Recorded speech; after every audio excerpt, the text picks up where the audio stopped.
औज़ुबिल्लाहिमिनश्शैतानिर्रजीम बिस्मिल्लाहिर्रहमानिर्रहीम। Welcome to my channel vet doctor talks. मैं हूँ doctor Rizwan Jamal, I am a veterinarian doctor. आज हम फिर एक नए टॉपिक के साथ आपकी खिदमत में हाज़िर हुए हैं।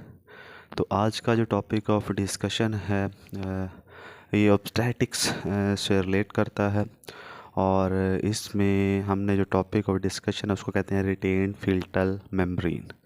रिटेन्ड फिल्टर मेम्ब्रेन से मुराद ये होता है, फीटल कहते हैं फीटस को, यानी कि बच्चे को। रिटेन का मतलब अंदर ही रह जाना। मेम्ब्रेन से यहाँ मुराद है प्लेसेंटा। मतलब ये है कि जब गाय प्रेग्नेंट होती है तो उसके इर्द गिर्द उसकी हिफाजत के लिए एक मेम्ब्रेन बन जाती है, कवरिंग सी बन जाती है, जिसको हम प्लेसेंटा कहते हैं, या जिसको हम अरफ़े आम में, आम ज़ुबान में, लोकल ज़ुबान में हम उसको जेर भी कहते हैं। अब जैसे ही डिलीवरी होती है, पार्चुरेशन होती है, तो यानी कि गाय बच्चे को जन्म देती है, तो उसके कुछ देर बाद जो जेर है वो बॉडी से, यानी कि यूट्रस से, बच्चादानी से खुद ब खुद खारिज हो जाती है। लेकिन बाज़ कंडीशन के अंदर ये खारिज नहीं हो पाती है और बॉडी के अंदर, यूट्रस के अंदर ही रह जाती है, और इसको हम कहते हैं रिटेन्ड फीटल मेम्ब्रेन, या इसको हम शॉर्ट टर्म में RFM, रिटेन्ड फीटल मेम्ब्रेन भी कह सकते हैं। अब आते हैं ये टेक्निकली क्या है। तो cotyledon fail to separate from caruncles. अब कोटिलिडन क्या है, क्रंकल्स क्या है। कोटिलिडन असल में जो है ये फीटस का पार्ट हैं, ठीक है, फीटस का पार्ट हैं जो कि मदर के पार्ट से जुड़े हुए होते हैं, ठीक है। मतलब जिस तरह हम कह लें फीटस है, जो प्लेसेंटा है, इसके दो पार्ट्स होते हैं। हाफ पार्ट जो वो फीटस बच्चे की तरफ से होता है और हाफ पार्ट मदर की तरफ से होता है। अब जो मदर की तरफ से जो पार्ट होगा उसको हम कहेंगे क्रंकल्स, और जो फीटस की तरफ से पार्ट होगा प्लेसेंटा का, जेर का, उसको हम कहेंगे कोटिलिडन। अब ये एक दूसरे के साथ जुड़े हुए होते हैं। अब मैं आपको एक बात बताऊं, फिर आपको समझ आ जाएगी। वो इस तरीके से है कि इसको कोटिलिडन और क्रंकल को समझने के लिए आप अपने माइंड में जो टच बटन होता है, आपको पता है जो टच बटन है उसमें दो इसके हिस्से होते हैं, एक हिस्सा दूसरे हिस्से में फिक्स हो जाता है। इसी तरीके से ये जो कोटिलिडन्स हैं या क्रंकल्स हैं, ये भी एक दूसरे के साथ जुड़ जाते हैं, ठीक है, और मिल के आप क्या कह सकते हैं, ये प्लेसेंटा बनाते हैं। जब नॉर्मल डिलीवरी होती है तो उस वक़्त ये जो कोटिलिडन और क्रंकल्स हैं ये अलहदा हो जाते हैं। जब ये अलहदा हो जाएंगे तो उसके बाद क्या होगा कि ये बॉडी से, यूट्रस से खारिज कर दिए जाते हैं। ये कब होगा, जब नॉर्मल डिलीवरी होगी। लेकिन अगर डिलीवरी नॉर्मल नहीं है या आप कह लें कि पहले हो चुकी है, अबॉर्शन हो चुका है, तो उस वक्त ये खारिज नहीं होगी, ये अलहदा नहीं होंगे कोटिलिडन और क्रंकल्स, और जो रिटेन फीटल मेम्ब्रेन है वो वजह बन जाएगी। नॉर्मल तौर पे failure to expel fetal membrane within 24 hours after parturition. और रिटेन फीटल मेम्ब्रेन से मुराद ये भी है कि 24 घंटे तक अगर जो प्लेसेंटा है, जो जेर है, वो यूट्रस से, बच्चादानी से खारिज नहीं होती तो वो अंदर ही रह जाती, उसको हम कहते हैं RFM, retained fetal membrane. Normally expulsion occur within 3 to 8 hour, और नॉर्मल तौर पे 3 से 8 घंटे, 6 घंटे, 2 घंटे के अंदर भी ये खारिज हो जाती है। अगर हम बात करें कि कितने परसेंट डेयरी काउस के अंदर होते हैं, तो डेयरी काउस के अंदर इसके चांस ज़्यादा होते हैं। ये 5 से 15%, 15% तक ये हो सकती है, 5 से 15%।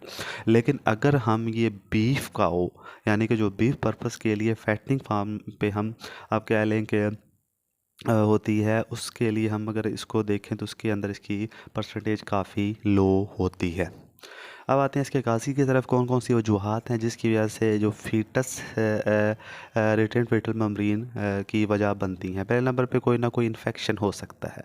अगर कोई इन्फेक्शन हो चुका है यूट्रस के अंदर, किसी भी किस्म का बैक्टीरियल इन्फेक्शन, वायरल इन्फेक्शन हो चुका है, तो उस वजह से भी रिटेन फीटल मेम्ब्रेन हो सकती है। या बाद दफ़ा अबॉर्शन हो जाता है। अबॉर्शन अगर 8वें महीने पे हुआ है तो उस वक़्त हम कह सकते हैं कि जो जेर है, जो प्लेसेंटा है, वो अभी तक मैच्योर नहीं हो पाता।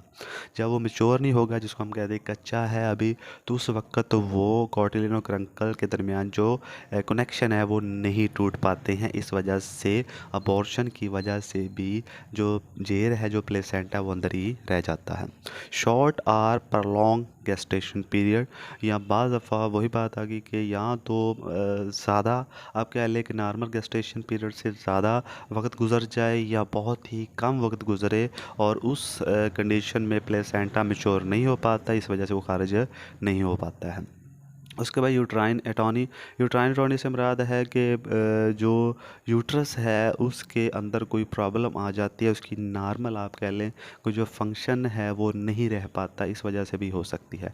डिस्टोशिया, डिफ़िकल्ट बर्थ, बाज़ दफ़ा हम पिछले टॉपिक में ये डिस्कस कर चुके हैं डिस्टोशिया के बारे में। डिस्टोशिया कहते हैं डिफ़िकल्ट बर्थ, यानी कि नॉर्मल अगर बच्चे की पैदाइश ना हो और बच्चे की पैदाइश के लिए हमें डॉक्टर या किसी ना किसी असिस्टेंट की ज़रूरत पड़े, उस फोर्स के ज़रिए हमको बॉडी से बाहर निकाले, तो उसको हम कहते हैं डिस्टोशिया।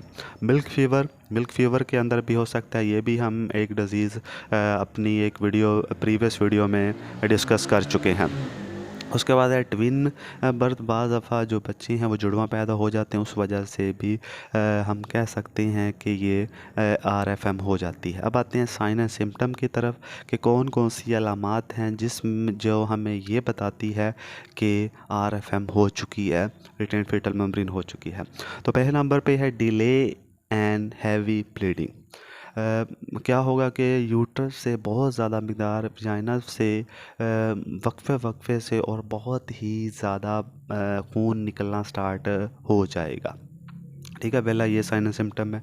दूसरे नंबर पे जो है वो ब्लड क्लॉट फार्मेशन होना शुरू हो, यूट्रस के अंदर ज़ख्म हो जाने की वजह से ब्लड क्लॉट फार्मेशन भी होना शुरू हो सकती है।